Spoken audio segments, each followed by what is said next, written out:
I was criminally defrauded by a friend Yes. of $1.5 million. Wow. Here's what's interesting. It doesn't matter. I have a question for you. What's your problem? How do I create something once that takes care of me and my community for life? My why is fixing the water problem in this generation. What's the thing getting in the way? I estimated it to be about a $12 billion challenge. The key is don't let a setback become permanent. Ego will usually screw you, for one. Let's remember our mission. Our mission is not asking us to play small. Our mission is asking us to go big. You want to make more money? You are in the right place. Welcome to the Hello 7 podcast. That's 7 as in 7 figures. I'm your host, Rachel Rodgers. Hello, Paul. Welcome to the Hello 7 podcast. Hey, Rachel. Thank you so much for having me. Very grateful to be here. Yes, and I'm grateful to have you. So, Paul, I have a question for you. What's your problem? What is the biggest challenge you're having in your business right now? I was about to say that implies there's one. But so biggest challenge is scaling effectively. Yes. And for me, what I've identified so far is there's some mindset blocks around finding and delegating to the right subcontractors to build out units that we already have available. Yes. That would add a lot of profit to the business. And that's probably the most profitable way to grow and scale at this point. Yes, is building your team up. Building the team up and physically building out units that they're sitting there as available space, yes, available real estate, but they're not used. I see. So. Awesome. So it's like you've got money sitting on the shelf that you could be cashing out, but you're not. Correct. Okay. All right. So give us a little bit of background. Like, tell us about what is your business, when did you start it, and what are you selling now? Certainly. So we're creative real estate investors and developers, and we work primarily with quality rooms. So folks that can or don't want to get their own place. Yes. We provide quick, flexible, peaceful, quality housing. Oh, wow. So basically they could rent like a room with a bathroom. That's right. And is it like a studio apartment with a kitchen, or is the kitchen is shared? So think house, like a bigger house, and several of them will have 8 different rooms. Oh, wow. 8 different bedrooms, each with their own lot. Some of them have their own bathrooms. Some of them share bathrooms. Okay, got it. And so the common areas are shared, like the kitchen. Yes. And the entries. Yes. Okay, so I've seen this a lot recently when I was in Los Angeles, like literally in West Hollywood and other areas. I saw and I forget like the way that they branded them, what they called it, but because housing has become so unaffordable, especially for young people or just people in different moments in their life might struggle to get an apartment or a house on their own. Or maybe they are looking for something that's less committal because they're in between things and they won't be there forever. There's a lot of different scenarios where people may want something that's just really easy, you know? That's right. And so doing shared housing, you get community built into it, right? Because you've got neighbors that you are, you've got connection, right? And then you also are paying for just your private space in your room, but you don't have to pay for the whole house. So it allows you to save money and use that money maybe for travel or for something else that's important to you. That's right. Or, if times are tough, right? Like now you have an inexpensive way to be comfortable. So I think that's awesome. I love it. Yeah. What brought you to this? What made you do that? So you nailed it with how you just described it. And what brought me to it was I was in this position in 2013 when I was moving from rural Georgia to the Memphis, Tennessee area. Yes. So as I was starting a new job, I rented a room in 2 different rooming houses. One was terrible, and you had to listen to people argue, and people were smoking and stuff, and not the best area. And then one was much more peaceful. It was like in a family's home, and they had 3 or 4 roommates. Yes. So I learned what to do and what not to do. Yes. And you were your own ideal customer. Yes. So I walked that journey, and I was about to rent a 2-bedroom apartment. Yeah. And I was like, you've got a decent W-2, my note would be less if I bought a 4-bedroom house and then had a roommate. And those expenses are, well, the note itself would have been less, but then even if I have a roommate or two, then it's free house. Do you remember the cost, like the cost of renting a 2-bedroom versus buying a 4-bedroom home at the time? At the time, they were both around $700 in Memphis. Okay. So, and then it took me years to go from one to many as far as roommates go. Yes. But that was probably a good thing because as it sits now where my office is and where I spend most of my time on the lake, there's 13 roommates. Wow. And so, but you go in the house at any given time and it's quiet. Yes. And the counters are clean. And that's how it's supposed to be. But that's a skill to get 14 strangers to live together in harmony. Yes. To live together in harmony. It like reminds me of like building a membership community and you're going to have people clashing at different times. That's right. It's like becoming a community manager, I feel like is going to become, and it already is, like a hot job and a hot skill. Yeah. Because, we're entering an age, especially with AI, of like massive amounts of information, but what we don't have is community. And I think that's what people are craving. Yeah. I just came back from a trip to Greece that I joined 35 other families, mostly entrepreneurial or remote worker families. And we basically did vacation together for a month. Nice. And it was amazing. All the kids played together. The parents, we bonded. Is this the one when you got stuck on the way and you're like, yes. Y'all were sleepless for like 3 days or something. Yes. Okay, there was a very long, very complicated journey there. But after that, it was amazing. And so like that's a company that is doing community vacations, right? And so, I do community of entrepreneurs online and you're doing community with your housing. So I think it's so cool and so needed. So, and I've seen other versions of this where like people who are building pods, right? Where you like get a piece of land and you put your pod on the land. I've actually invested in one of these companies that's building like self-sustaining pods that have the bathroom and all the electronics and everything is in it. And you just plop it on a piece of land and you live there, right? So I think we're looking to get creative in how we're doing housing, how we're doing community, and we just value different things, right? Like there was a generation where it was all about having your own home, becoming a homeowner. That was everything. And now we're entering a generation where Gen Z, they're not buying cars, they're not buying houses. Even among my very wealthy friends, so many of my wealthy friends are now renting. So many of my wealthy friends are now renting. And I think it's because they just want flexibility. Sure. And, like for a variety of reasons, like having a home is not the end all be all anymore. Right. So that's... my technical legal residence is a house that I rent. Yeah. And I also sublease the rest of the rooms out to roommates. Yes. But that's to protect me, and it also makes it to where I can borrow more. Yeah. Well, back when I had a decent credit score. It's a little different now. It's quite a journey. Yeah. Sure. So how you got into this was you were like, I have the option to rent or I could buy. And if I buy, I can rent out part of the house.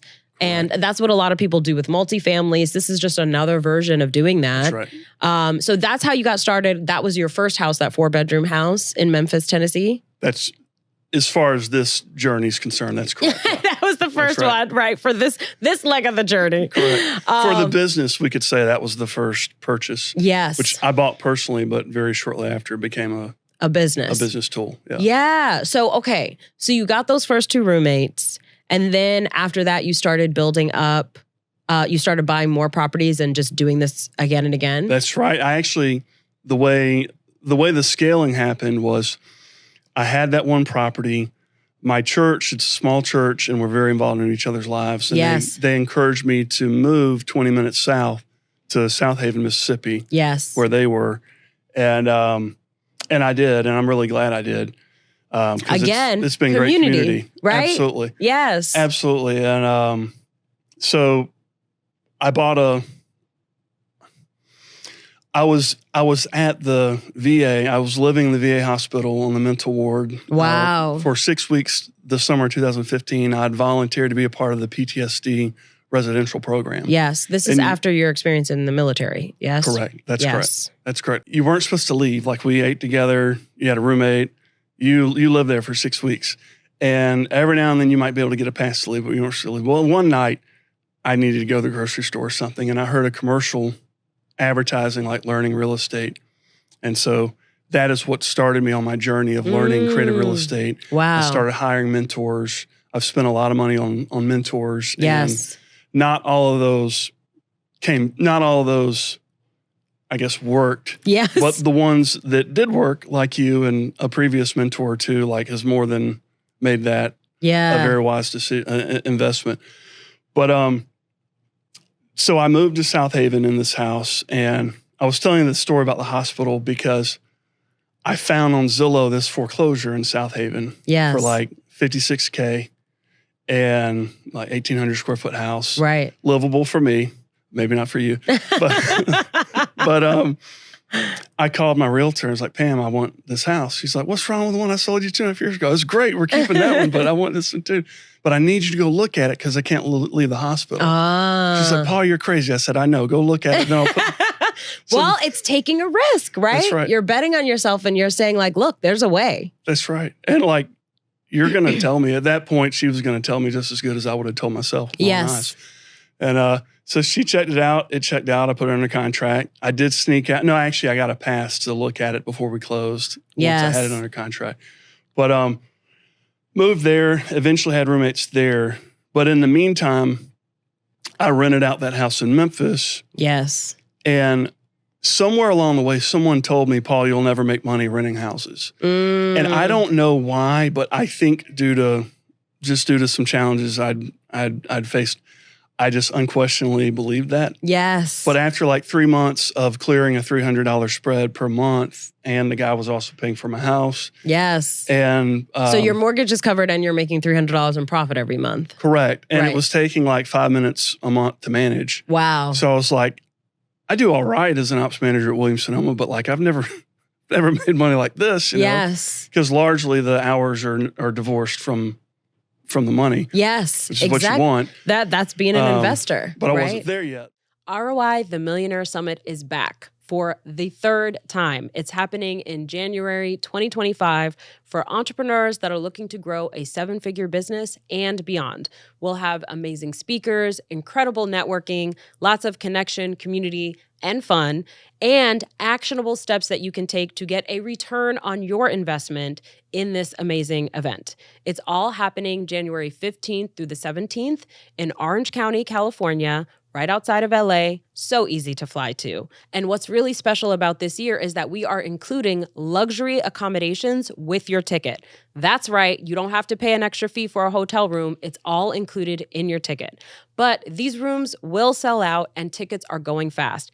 And the price goes up every week. So you will be rewarded for taking quick action. So make sure you go to hello7.co/ROI to get your ticket now. But that was the start. And that eye-opener was like, I need to scale this. Yes. Because 5 minutes and, $300 is what it ultimately was. So, and that continued, that trend continued to happen. So 5 minutes and $1,000 a month is what you were making, right? Correct. 5 minutes of effort each month after you own the property and set it up.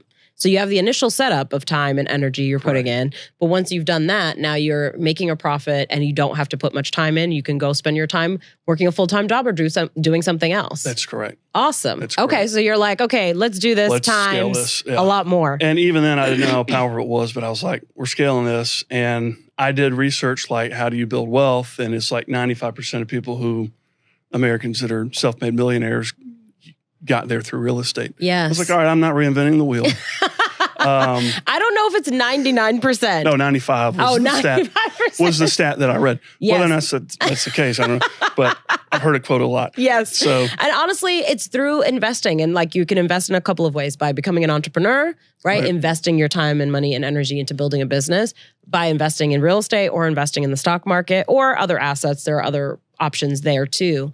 But you chose to become an investor, which is definitely a pathway to build wealth for sure. Yeah. And I think that it was made more powerful because I wasn't just passive in it like I was at first, where I'm renting to one guy with a regular rental. Like the business that we run now it's not just real estate investing. It's a real business. Like we're managing people. You kind of alluded to it, but to have a peaceful, quiet house that's drama-free, that means that quarterly I'm identifying, okay, this guy's showing narcissistic symptoms and stirring up drama with half the house. So we're going to help him go be a drama king somewhere else. Right. And that's true story. That's what we do. And that's the very unpleasant part of the job. But it's not as unpleasant as letting them stay and ruining our lives. Exactly. Okay. So you are, buying property as part of what you're doing. You're finding tenants, and then you're managing the property as well. And the tenant experience, that's also part of the business. That's part of what the value you're offering. That's correct. Okay. So at this point, how many houses or how many rooms are you renting now? So rooms or doors, as some call it. Yes. It's like 45 right now. 42. Awesome. So you have 42 doors. And what does your team look like at this point? So my two best friends, Leland, he's the ops manager. Okay. And he's back there working now. Yes. And he loves it because he's got unlimited time off, and it's kind of like work how you want. Yes. This is what we've got to get done. So he can work like on his own terms, but he just has to get the work done. Correct. Okay. And he still works about the same schedule that a working person would work. Yes. Monday through Friday. Only like if he needs to help his son move or check on something, sure. Yes, exactly. And then also when you get a call at 8 p.m. that something needs to be fixed, you've got to do that too. Exactly. So there's give and take. That's why he's given that yes. leeway. And then Virginia is our CMO. Okay. And she runs a very similar business.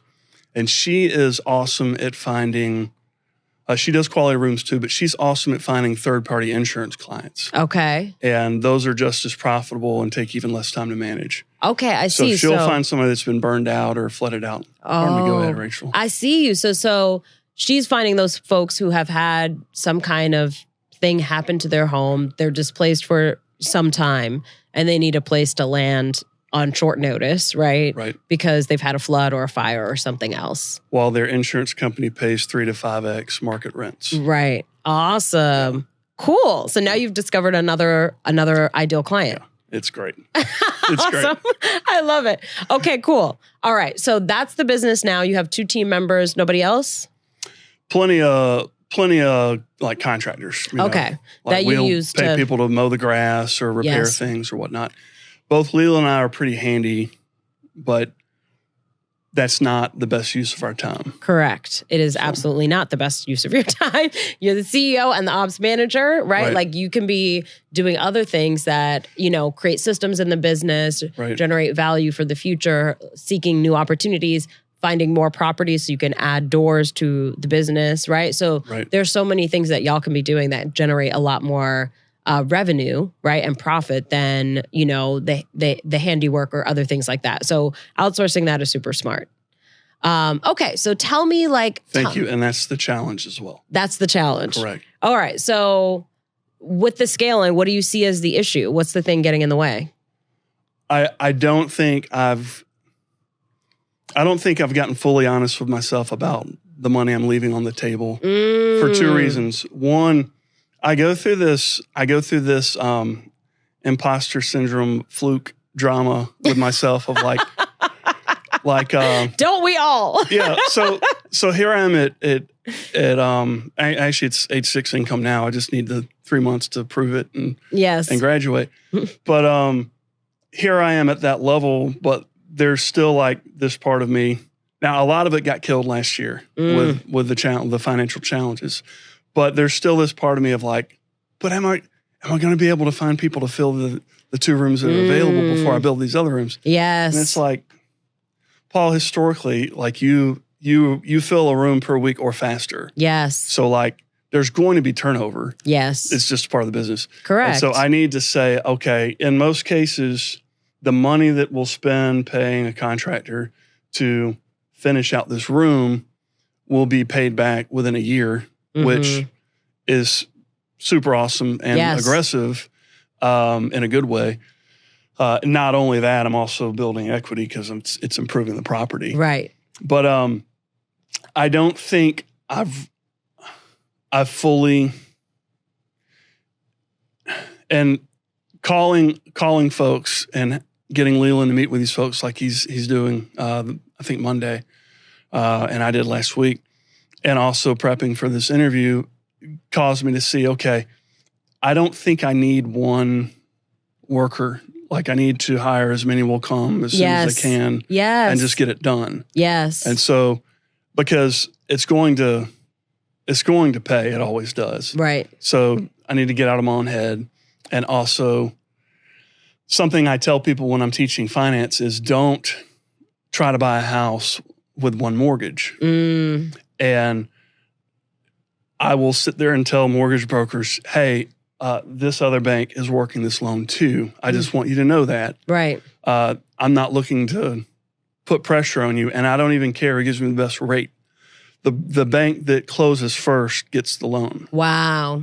I love that. And that there's deals that I'm associated with that wouldn't have closed if I wouldn't have done that. Yes. I love that. And I think people are so afraid to use their negotiation power. They're afraid of not being liked. Yeah. And it's like, no, I'm holding you accountable. That's all right. I'm doing. I'm not being mean. That's right. I'm not being nasty. It's not about being aggressive. It's just about I'm holding you accountable to a standard that I have set. And I'm not going to put all my eggs in one basket. And I'm going to be very honest with you about that up front. And if that doesn't work for you, there are a lot of other banks that I could bring my business to. And that's the thing. We have to recognize as consumers, as entrepreneurs, our negotiating power and use it, And that you're the boss. You're in the driver's seat. That's right. And that is that's a very powerful principle when you go to the bank, really anywhere, but especially the bank. Yes. And especially if you're from a historically excluded community. Yes. But what I'm saying is the people that work at the bank, there's two kinds of people that are associated with the banks, banksters and employees. Yes. And you'll almost never meet a bankster. Yes. I'm not saying you won't. I'm just saying in a bank. Yes. Even the branch manager is an employee that's trying to pay her bills. Right. So when you go in there and build a relationship by going in there continually, yes, but also have this confidence of I'm in charge. I'm a shop around. Yeah. Right. Yes. Then that shift makes a big difference. Yes. It shifts the energy and the dynamic in the relationship. And it's not like, oh, please, hat in hand, will you give me a loan? Right. It changes. It's kind of like, oh, I'm going to have to fight for this business. Now they want it more because now you're kind of taking it away, potentially, right. That's right. And you're standing in your power. I love that. And I think that's such a powerful tip for everybody watching to use, right? Like whether it's a loan for your business or a mortgage loan or even credit cards, whatever you're shopping around for finance-wise, always be shopping around. Even if you're looking for investors in your business, let them know you're not the only game in town. And I am talking to some other folks and I'm going to go with the person that, prioritizes my priorities, right? And takes good care of me. So I think that's great. I love that. Yeah. So coming full circle, if I'm hiring 3 or 4 subcontractors, you do this job over here, you do that job, you do that job, I get to see how they work against each other. Not against each other, but compared. And when one doesn't show up, I can send the other one over. Exactly. And I can let them know, hey, I've got more business for you. Only these folks want it too. Exactly. So. I love that. And that's a great way to be working on scaling your business, especially in the beginning stages. So it could be your business needs like multiple copywriters, or your business needs multiple contractors, right? To do like construction type work. Or maybe your business needs, multiple admin staff and or social media managers. I've heard this, one of my clients hires 3 social media managers at a time and gives them 30 days worth of posts to create. They publish all 30 days, like 3 times a day. So each one has one going live every day. At the end of the 30 days, whoever had the most engagement, right? Okay. And like had the best numbers is the one that gets hired long-term. And so this is how you can strategically, like making sure your needs are being met, right? And also making sure you're finding the best of the best and like kind of pitting them against each other in some ways, and not for any cruel purposes, but really just to find that person who really wants to do the work and who can deliver the best work, right? It's hard to know. It's like I had a mentor once who said, I can't work with you unless I've worked with you, right? So like giving them a chance, right? I'm going to give you a shot. Let's actually work together on a temporary basis, see what that looks like. And then, may the best person win, Yeah. So I think that's a great strategy. And it allows you to flex. I used to have a mentor who ran a law firm, and all of his lawyers had to basically eat what they kill. And so he had a team of lawyers, and, the more he brought in tons of work, but he also encouraged them to go get their own clients as well. And he paid them for the first 3 months. And after the first 3 months, you eat what you kill, right? And you get a large percentage of every case that you handle, but you got to, make sure that you're showing up and getting the work and moving. Right. So now everyone's motivated, right? So that's what's so true about building a team, right? Like, show me the incentive and I'll show you whether the work is getting done, right? So like, you have to align your team's interests with your own interests. And so the bank, you're saying, it's not about the rate for me. It's about who can close the fastest, right? So if you can align your interests with my interests, we can both win, right? And that's really what you're doing, which is really smart. Okay. So I love how clear you are about the financing. So my question is, before we go into how you should be thinking about scaling, what is your goal? What do you want? What is the end goal of all of this? Because I think that's what drives everything, right? If you're clear on what the goal is, then it's like, okay, now I have the energy and the focus and the why to march forward. Because otherwise you're like, hey, life is good. Right. Why am I scaling? Why am I adding more doors? Why am I doing all of this and creating more work, potentially taking more risk? Why am I doing this? So what is your why, Paul? What's the end goal? That's my favorite question. Thank you. So my why is fixing the water problem in this generation. Wow. So there's 1 out of 8 people, 1 billion people might die or get sick today because they don't have access to reliable water. Wow. And I read about this and became convicted about it in 2009, and I started giving like indirectly or, from afar. Yes. And at my first real estate investors conference, I was sitting there listening to somebody talk about their coaching program and how you can do great in real estate and things of that nature. And right then I got a tap and an almost audible voice from God of you're going to fix this water problem. Wow. And I was like, who? I was like, I don't know if you know. Who are you talking to? I don't have the net worth or network for that. But yes, sir. And the call get qualified. And so so at the time I estimated it to be about a $12 billion challenge. Wow. Which proportionally is very inexpensive because that means you save a life for $12. Right. When it's fixed. And, but what was really neat is I wasn't out looking for my why. I was taking action, educating myself at this real estate investors conference. Yes.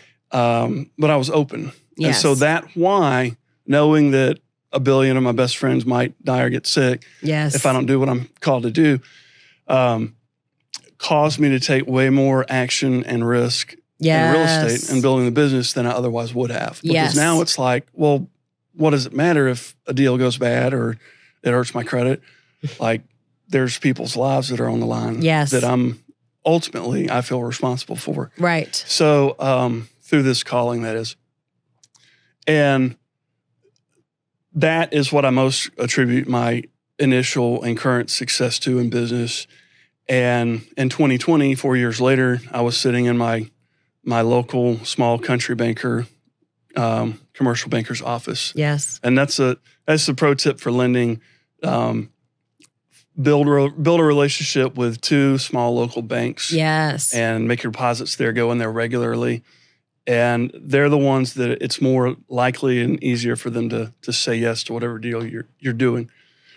But I was in there with him, getting to know him, and this fellow walked in who found out this was my life purpose, and he was like, I run an organization that does just that. And I was like, okay. And so that was 1 Million Wells. I've been with them to Uganda twice, Malawi, and India. Wow. And we use inexpensive proprietary technology that we share freely. Yes. On how to install your well anywhere in the world. And when we get there, what I love about it, Because two of my favorite principles are like, I call it semi-passive or semi-residual income. Yes. Because what people call passive income is never truly passive. It's you never still got to spin the plate. You have to do the work, right? There's some work around. That's right. But maintaining it is way better than working 40 or 50 hours a week forever. Yes. But I love that principle of how do I create something once that takes care of me and my community for life. Yes. And then the other thing is, and it's part of how you do, number one, and that is how do I empower people to do that themselves and have their own lives? Because there's no benefit in me going around making carbon copies of myself. Right. And that's one of the things I love so much about your teaching and Hello 7 is it always comes through. I want to help you make more money. I want to help you have a happier life. And what's important to you? What do you feel? Yes, exactly. But yeah, so we'll show up and the people will say, oh, this is great. Y'all are going to dig us a water well. And we'll say, no, we're going to teach you we're going to educate you on how to dig a water well. Wow. And we're going to equip and empower you and do it with you, usually at least twice. Yes. And then we're going to leave because you have autonomy. You're a human like us. Yes. And you can do this, then you can maintain it and also build more so it can multiply. Yes. That's beautiful. Like actually giving them the tools and the equipment to make it happen. It's the only way I'd want to do it because there's been so much help that hurts. Yes. And there's been a lot of folks that look like me going to the African continent to help. Right. And what they're really doing is imposing their culture. Yes, exactly. Or maybe they're not meaning to do that, or maybe they're not doing that, but they're doing something that 6 months down the road has hurt the economy. Yes. And now it's in a worse position. Right, So. right. I love that. So empowering them to be able to build their own wells, both the one that you're building with them, but then future ones as well. That's right. I have a fun announcement. We recently surpassed 1.2 million views on our YouTube channel. So thank you for tuning in, for pressing play, for sharing episodes, for subscribing. We appreciate you. So do us a favor and subscribe right now to this channel, and then please share it with your friends as well. So this is your big mission, your big why. You're like, right. I'm going to solve this huge problem that we have. So does that mean you want to build the business as big as humanly possible? Is there a specific goal that you're working towards? Here, initially I thought it meant that I would build the business big enough, and it's really we, because you can't fix that problem or really mount any challenge as an individual. Yes. But my initial thought was I'll build my business so profitable that there is an extra $12 billion in assets or cash flow to just take care of this. And thankfully, there's plenty of other people and organizations that are working on this. And it's a very solvable problem. Yes. Like it's not something that we should just have to deal with. Right. It's not an insurmountable issue. It's just somebody's got to put the energy and the effort towards making it happen. That's right. There's no shortage of water or money. Right. There's no shortage of manpower either. So it's very fixable. So I thought it would be build the business profitable enough, and in 10 years, I'll be able to just directly fund this. And now I wasn't foolish enough to wait. Like I've still got involved because they drive each other. Yes. But exactly. Like the mission is part of your motivation. So feeling like you can, like, what's the version of this that I can do today? You know, like what is, like, I can go over there, do a trip and help out in some ways, help build a well, right, in a community. And then I can go back home, continue to build my business, and know that a percentage of our profits we can put toward solving this problem. That's right. And so I've not completed the grand mission, but at least I know what it's like. I'm building relationships, and I'm taking some action towards that. You're also building awareness, right? Like you're helping more people know about this issue, and more people can get recruited into this cause and help out. So here's what I think is going to happen now. Okay. So the business at this point has freed up my time. Amazing. And it's close to freeing up Leland and Virtania's time. Yes. And I say that it's, as far as Virtania's concerned, she's part-time, so she has her own assets Some of them we work together on, some we don't. But the fact is, all three of us are close to being freed up to either scale it better, or be more direct in what we're talking about now. So what I think is going to happen is I've got a lot of work to do and a lot to figure out, but the business is... So first, my first mentor taught me 2 goals that he has that I adapted and still have. And one is I want a continual stream of work and play. And I can't always tell which is which. Yes. And then the other one was I don't want to be chained to an office. Yes. I want to be able to run my business and my life from a cell phone and laptop anywhere in the world. Yes. Now, listening to some earlier episodes of this podcast, you and Brittany have convinced me that I also need to take a real vacation. Yes. Because I don't really find myself in a position where I'm like, this sucks. I need a vacation. Yes. You know, and I also don't anymore unplug when I go on a cruise or go. It's usually a business cruise, or something like that. So, and people ask me at the airport, "Is this business or pleasure?" I'm like, it's always both. I have one life. Yeah, exactly. It's a little bit of both. But I'm going to take you up on that advice and do a real vacation where I'm not. You're not working at all. I'm not sending emails at the pool like you were posting at Robert for. So here's what's going to happen. My time has been freed up. I can still advise, and I've empowered Leland and Vertania to like take the initiative. Like, I'll support your decision. If I don't like it, we'll talk about it later. Yes. And also, if I don't like it, that's one factor. Like, I respect their involvement and they understand the strategy and the purpose of the business. Correct. What you're trying to accomplish, Correct. Right? And so there's always more than one way to skin a cat, and it doesn't always have to be, even though you're the leader, you're not always right? Like, That's I know I'm not always right, and sometimes I right. disagree with my team, and sometimes I'm like, let's try it your way and see what happens. And sometimes they're right, and sometimes they're not, just like sometimes I'm right and sometimes I'm not. Sure. Yes. And it's a relief too, because there's so many times where it's like, not the decision I want to make, but thank God I didn't have to make that decision. Yes. Like, I'm not, go for it. Yes. It's not on my plate. But so what I want to do is a tremendous goal that I have is what I call the Freedom Walk to Water. Yes. And so starting sometime between March and May of 25, I plan to walk from the South Africa area, either Lesotho or South Africa, up to Egypt. Wow. So that's a 5,000 to 6,000 mile journey. It'll take me about 2 years. Wow. And 2 years. Yeah. Holy schmizzle. So, and it's going to be wild. But I want to walk that distance for lots of reasons. The purpose is to raise awareness. So I'll walk the distance, and every few days and every few weeks, I'll stop, and a well drilling team will meet me in a certain village, and we'll build relationships with the people and train them on how to dig their own water. And then I'll walk on to the next village and hope that they meet me there. Mm-hmm. And by the way, I'm going to go where I'm wanted. Yes. Because it doesn't make sense to coach or help somebody that hasn't asked. Yes. I mean, strangers can't ask me. Having been there and done it, like, I know it's wanted. Yes. But if I'm told, hey, we don't want you in our country or our territory, okay, well, I'll walk around. Right. Like, that's okay. There's plenty of people to help. Exactly. Right. Exactly.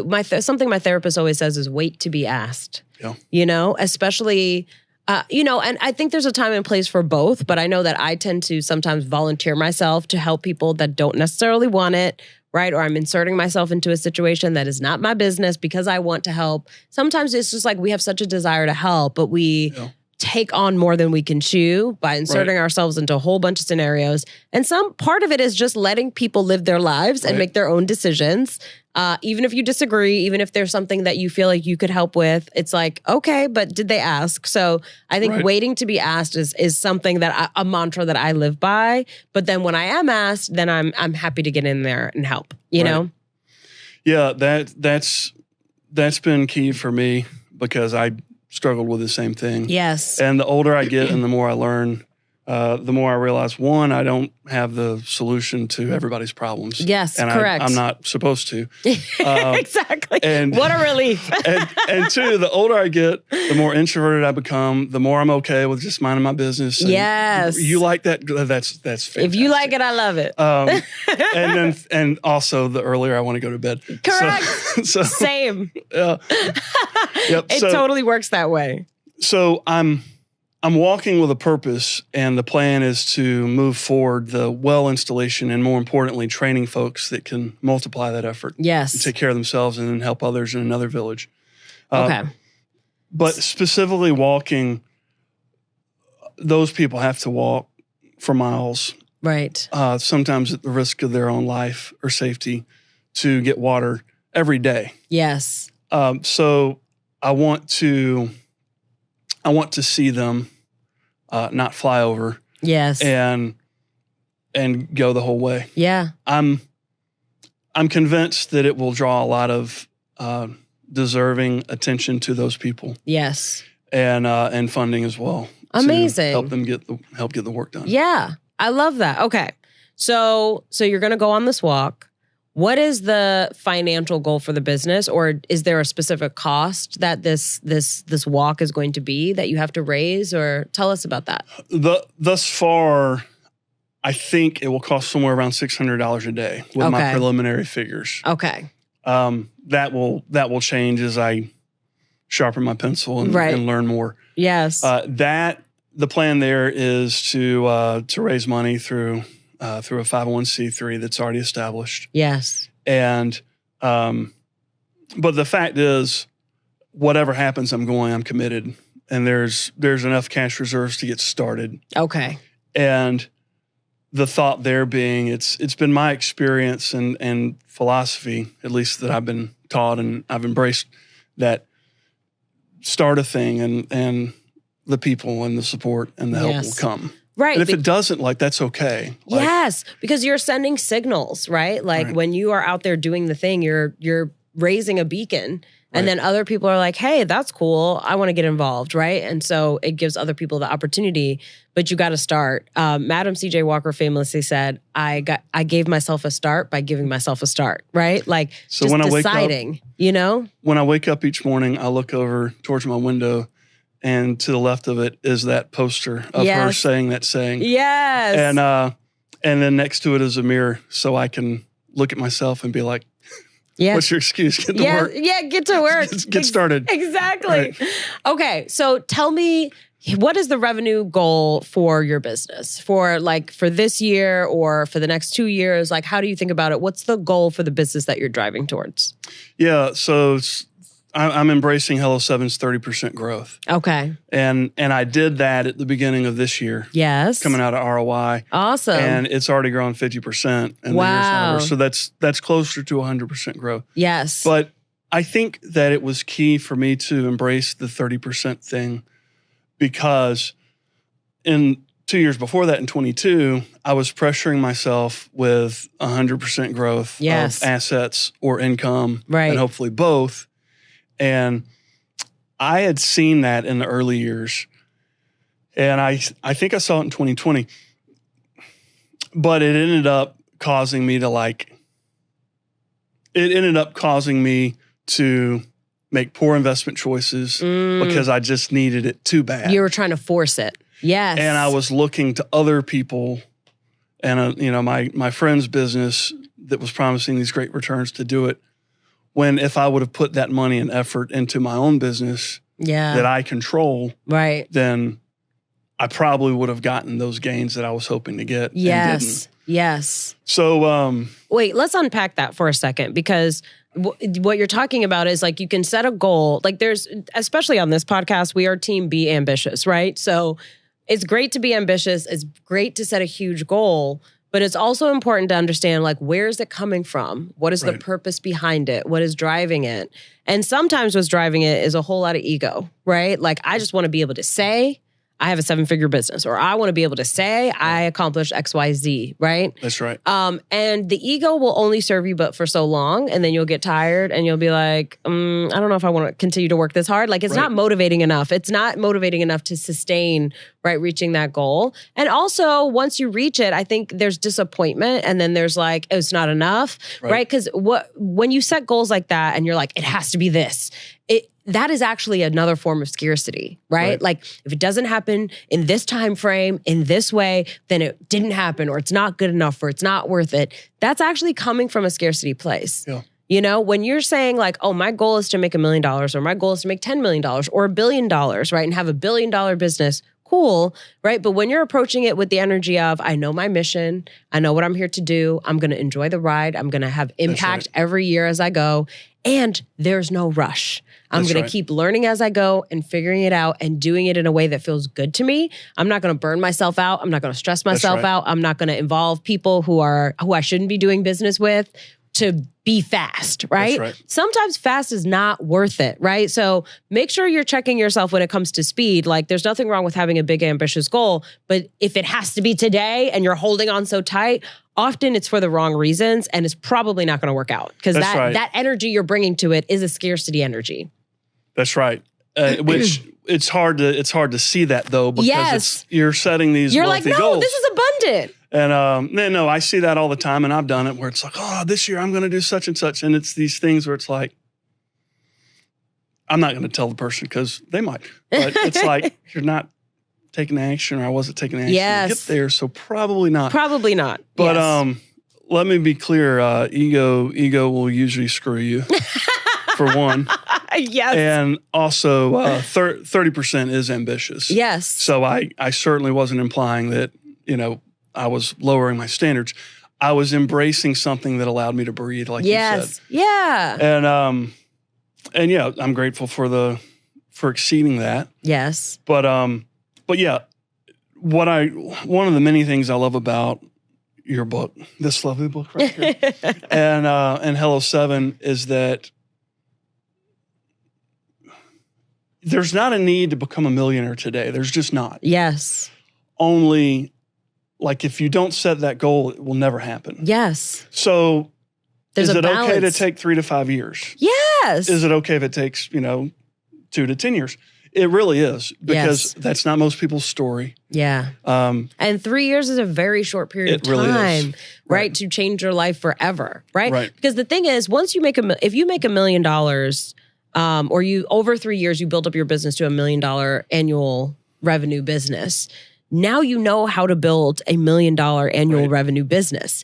Those are skills that will never be taken from you, right? So you have literally changed your life, because even if you never do that again in this business, you could go create another one and make it happen again. You know the blueprint, you know how to do it, and you know you're capable of it. Right? Like that knowing is the life-changing part. So, I think people, thinking that, oh, it has to happen this timeline. It's like, no, it doesn't. Right? Enjoy the journey. Really figure it out. Really know how you did it. Stop looking for shortcuts. There aren't any good ones. That's correct. There are shortcuts, but they're not good ones. And I would also say, really get clear on what metrics are actually important to you. Right. So something that we talk a lot about in finance is net worth.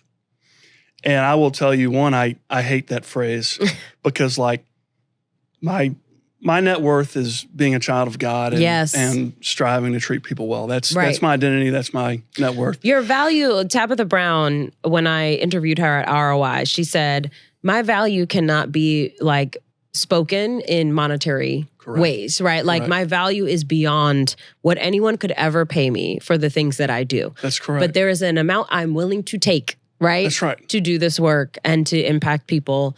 But that's not my value. That's right. So yeah, so what I will tell you, and I say this partly for shock value and also to tell my story and my strategy, and that is that 2 years ago I was criminally defrauded by a friend. Yes. Of altogether, with everything that we did together, $1.5 million. Wow. And that caused a storm that made it even worse. So, like, if you put my financial net worth on paper, which I do, I track it, and more important metrics all the time. It would be, I'm a millionaire, only there's a little dash in front of that that's negative. So I'm an inverted millionaire as far as that goes. Now here's what's interesting. It doesn't matter. Yeah. Because that's what's set on paper. And the way you de-risk yourself in business, from my opinion, is through leverage, is through credit. Yes. Because the creditors have way less ability to get at you than is thought. And so I've set things up to where, well, my cash flow is great. And it's not that I'm encouraging someone to go become an inverted millionaire like me. What I'm saying is that's kind of a worst case scenario thing. Yes.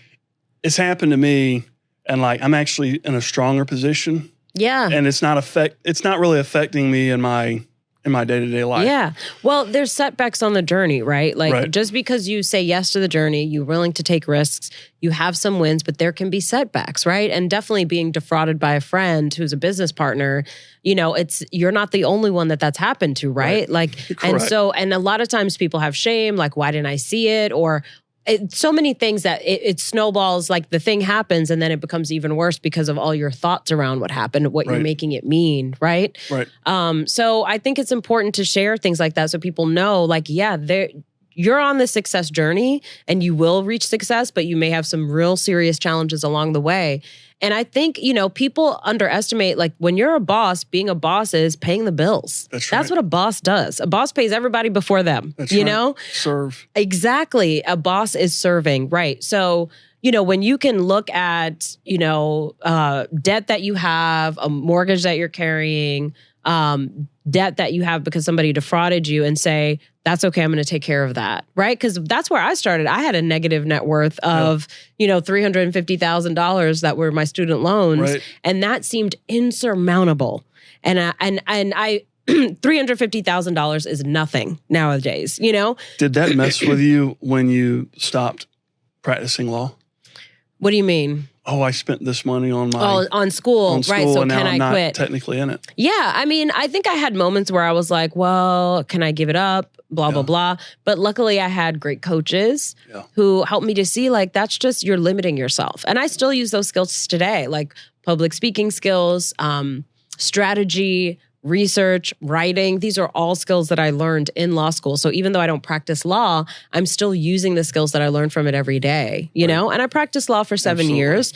That allowed me to pay off those student loans. And now, I make far more than that negative $350,000 that felt like such a huge number that, I could have quit on myself and said, well, I'll always be in debt. What's the point? Don't even bother. Just get whatever job, pay your bills, and give up, right? Or I could say that number is terrifying and I'm going to overcome and I'm going to figure it out. And I sure have, know, and you will too, right? And you're on the journey to doing that. Those risks, I'd still be working for the man. Yeah. I wouldn't know you. I wouldn't be here. Yeah. And I wouldn't be able to pick up and go when yes. And have this impact that you're about to have. Right. Correct. Exactly. Okay. So tell me, how many more doors do you need to acquire to hit your next revenue goal? So, and to put it in raw numbers, 15K. Okay. That would be a 30% increase. 15,000 a month. Correct. In recurring revenue. Thank you for clarifying. That's right. And that would take about 20 units. Guess where those 20 units are? Where? Already in the portfolio, needing construction. Which is what you were coaching me on earlier. So you have 20 units that you are just not monetizing. Correct. And if you have to put the upfront capital in.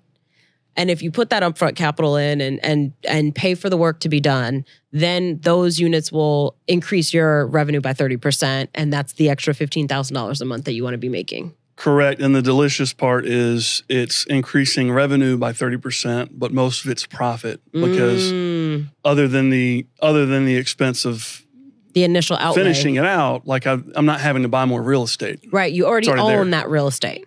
Right. So what's stopping you from doing it? What's given you pause and made you say, I'm not ready yet? Yeah, it's the mindset that I told you about earlier. And also I've had frustrations in times past with folks that didn't do good work or Right. didn't show up to work. Or maybe I hired there's a time I hired an expensive contractor and it was no better than The if I cheap would've one. just got- Yeah. Right. And I'm like, I'm willing to pay for better quality, but I've got to get the better quality too. Yes. But I think the primary thing is getting clear on go, run. Yes. Like stop messing around with maybe one guy working part-time will get this done. No, just hire four and run. So tell me the version of this. Well, first of all, I want to address one thing. What you said about having people on your team in the past that didn't quite work out the way that you wanted to. They didn't do the work that you wanted to, or you were disappointed and you spent money and you didn't get the return on that investment. And so now you're feeling a little gun shy and you're like, I don't want to spend the money again.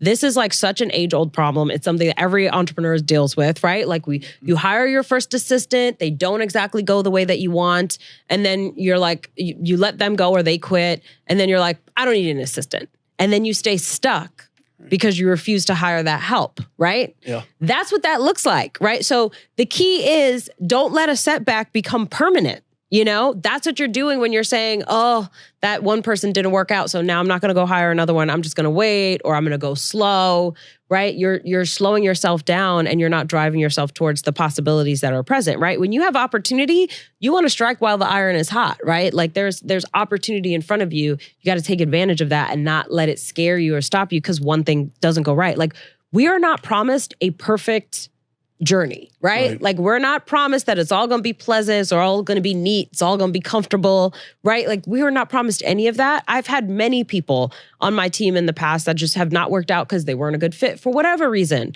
And it's not necessarily their fault. It's not necessarily my fault. Sometimes it's just not a match. But if I say, okay, that person didn't work out, I'm just going to give up on this plan. That doesn't make any sense, right? No, what makes the most sense is let me try some again. And if that person doesn't work out too, guess what? Okay, they didn't work out. Let me try again. And you're going to keep trying until you find the people that are the right fit, right? And the sooner you get to work on that, the sooner you find your best crew that you're ever going to have, right? And then now you're moving so quickly because you've got a crew who's always ready to do the work. As you acquire new properties, they're ready to knock it down, you know? So what would that look like? Have you thought about getting your own crew, right? Like building your own team of full-time people that are ready to do the work whenever you need it. That's a great solution. I had a project manager doing that in 22, and I think you're onto something. A bigger crew. Yes. Because you got one part-time guy for 20 different rooms, right? Like that's a lot of profit that's sort of waiting for him to get to it. Right. Versus if you had a full-time crew who can knock it down. Like how quickly, if you had a full-time, first of all, what would the crew look like? You'd have a project manager and who else would be on the team? Probably in his hand. Okay. So just two people? Probably part-time plumber. Okay. So 3 people, 1 full-time and maybe 2 full-time and 1 part-time? Correct. Okay. So you've got 2.5 people that you hire. And now how quickly would you move? Like how quickly could they get a room done and ready for market? I think 2 to 4 months could get all 20. Wow. Which that would be huge. That would be huge, right? And so the thing is, the cool thing about this, like what's stopping you from doing that? When you think about that, is there anything that gives you pause about bringing them on full time? Not really. I think what stopped me is that brain is in your skull, not over here. Right. Like, because I think that we have to ask ourselves, what's the highest and best version of this? Right? Yeah. What are the conditions that this business needs to thrive? And how can I make that happen as quickly as possible? Instead of going slow because that feels safe or comfortable. In fact, it's probably less safe because depending on one part-time person and leaving things sitting for a long time, there's probably lots of things that can go wrong in that scenario too. Right. Right? Versus getting it to market, getting those places rented, getting that recurring revenue locked in. And now, you're and your monthly recurring revenue is higher. Now you're in position to buy more real estate, right? Like God has called you to solve a big problem. Did he ask you to do it as slow as possible? No. No, 2034, and that's coming soon. Right. Or do you want to do it as quickly as possible? Right. And if you want to do as quickly as possible, then you want to move the business as quickly as possible because then you have more resources to solve this problem. That's right. You know? Yeah. So it's like, let's remember our mission. Our mission is not asking us to play small. Our mission is asking us to go big. Right? And trust me, I'm talking to myself. Sure. Because I definitely have spent time in hiding, right? Like not wanting to be out there. I don't love the idea of being famous. It's not like, I'm like, I want to solve this mission. I don't need my face to be everywhere. Like that is not something that I actually desire. And to me, it's actually a downside in some ways, you know? Just can't go to the grocery store. Right, exactly. Or whatever I imagine will go wrong, which are all made up stories, right? That are not helpful and that are not useful. But in order to accomplish my mission, the more people that know me, the easier it is for me to accomplish that mission, right? The more people that I can impact. So it's like, you know, it's like saying like, yes, I want this mission, but not if it costs this, right? It's like, well, are you going to pay the cost or not? You know, if you want it, are you going to pay the cost or not? Or is it, you know, you don't really want it? So it's like, there's always going to be a downside or a challenge or whatever, or like just some fear that you have to address. Right. And always the growth and the magic and all of the things that you want are on the other side of taking that action. Yes. And overcoming that fear, right? Because it's almost like we're getting fears and they're stepping stones to overcome the next fear that's going to come, right? Which is going to be even bigger. There's going to be even some scarier thing.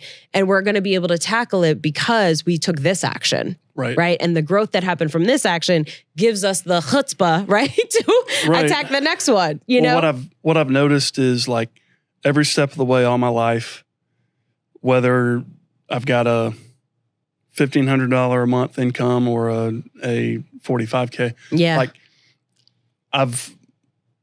I've always had enough. I've always figured it out. Like, yes. This is a made up story. Yes. And actually, last December, I was standing in my backyard, which is now an orchard on the lake. Wow. That I don't have one red cent in and never will. I thought to myself, and I kind of laughed at myself, and I said, Paul, you always thought you were going to be poor. And now not have enough. Now you have an orchard on a lake. Right. And then I was like, and here I am in the biggest financial challenge of my life. And like, I'm fine. I'm unbothered. Like, we're good. We're going to move forward. Yes. And so I was like, stop thinking that. Yeah. Stop making up stories. Get into reality. As far as giving it another shot with contractors and subs, or this is an even better idea. Yeah, find your full-time people so that they are always ready to do the work, right? Because when we rely on contractors, it's like you're subject to their schedule. They've got other jobs. You got to wait for them to be available. If there's a setback on your job, now they're going to get a different job and then once that setback's cleared, they're busy on another job, right? Like that happens, you know, when you use contractors no matter what. But if you want their full attention and their full focus, because they might find more efficient ways to get the work done, right? They might find efficient ways to buy materials, right, in bulk and save money that way. Like there's so many benefits that could come from having full-time people focused on solving this problem and finding new efficiencies in the business. And then also they get recruited into this cause. Like the work that we're doing here is actually going to provide water to people who desperately need it, right? So it's like we're doing this work, we're solving a problem for our clients, providing great affordable housing and community to our clients, and we get to help people as well. Like that's something that I think a lot of people would be excited about being involved in that kind of work. So Rachel, if you do the full-time thing, I think you're going to win. That last comment you said is really important. Yes. And it was an eye-opener for me. And here's what it is. I for the most part, my business and life is operated like 1980s or 1990s. And I'm growing through it, but I've had like this tendency to play myself down. Yes. Or to not share.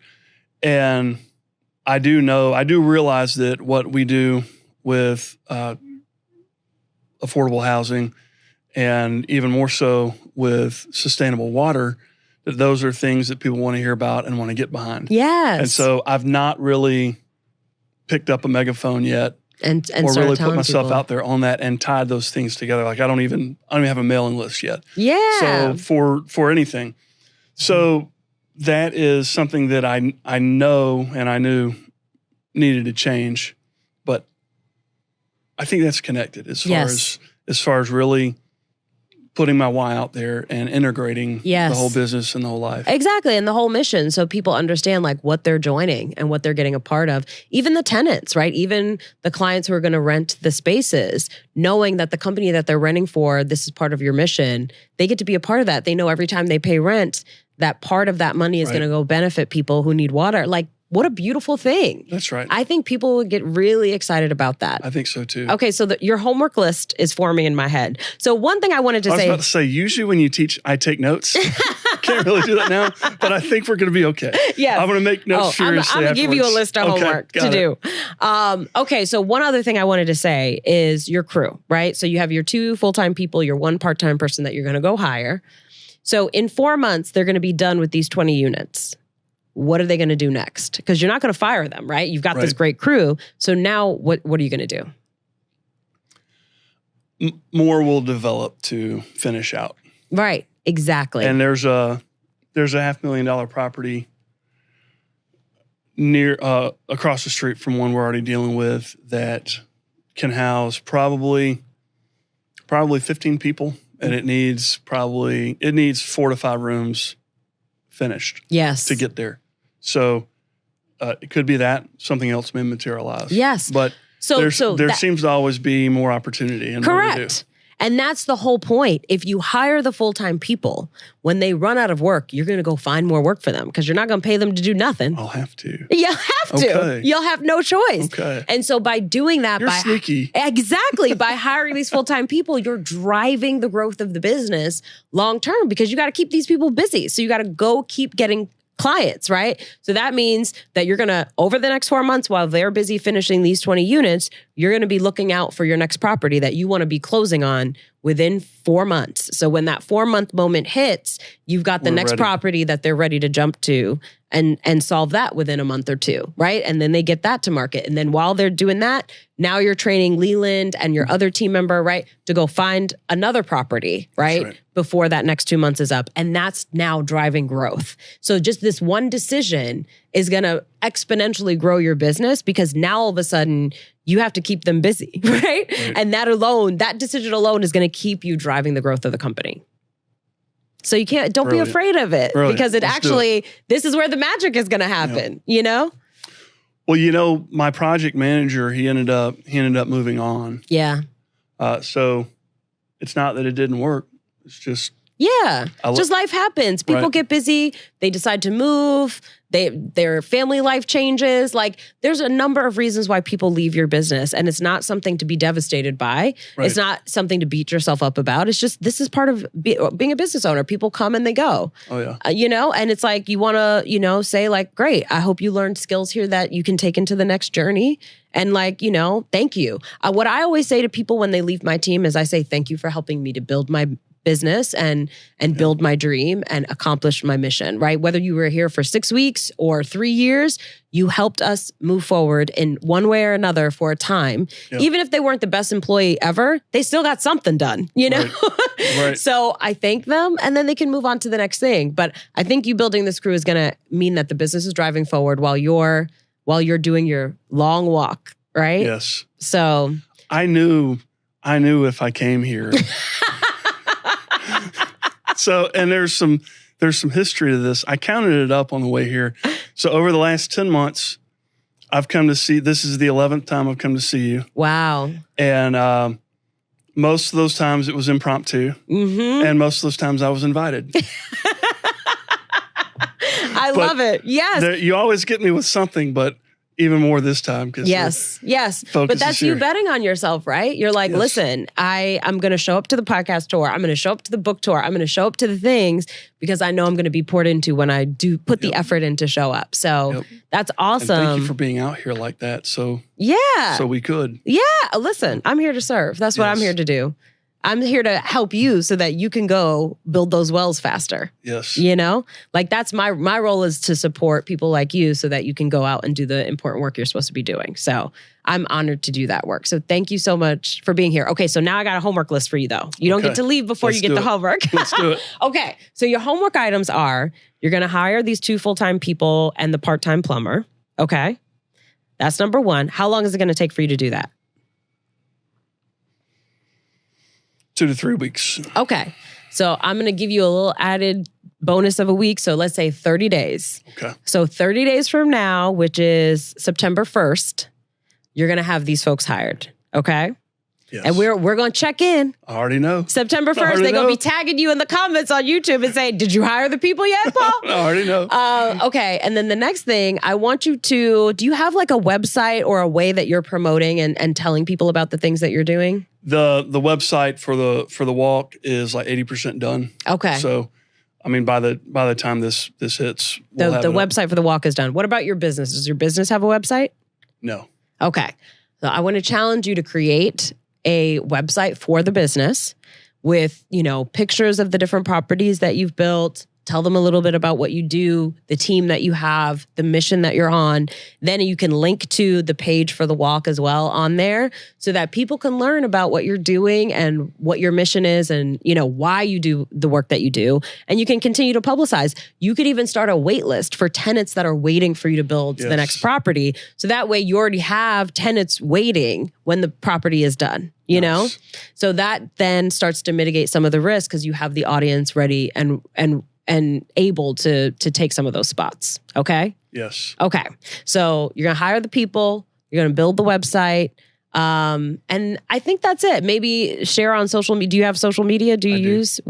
Instagram? Instagram and Facebook. Okay. So on Instagram and Facebook, like even before the website is done, I want you to just start talking about what you're doing and why you do it and just sharing it with people and seeing what happens. You never know who you might meet, right? That might help you hire the right people, right? They might know someone who's like, oh, I know the perfect plumber for you, Brilliant. I love it. Okay. Those are your homework items.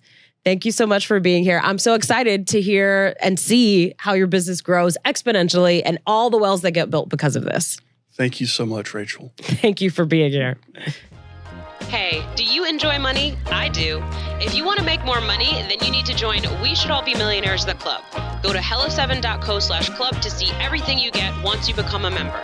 hello7.co/club. In the club, we teach you how to maximize your earning potential, how to make better financial and business decisions, how to set up systems so that you're building wealth over time. We keep you focused on your financial and business goals, and we do fun activities throughout the year to keep you motivated. During our last money-making challenge, our club members earned a grand total of $3,519,262.66. Okay? $3.5 million as a community. That's a lot of money, y'all. If you want to get in on this, go to hello7.co/club and become a member.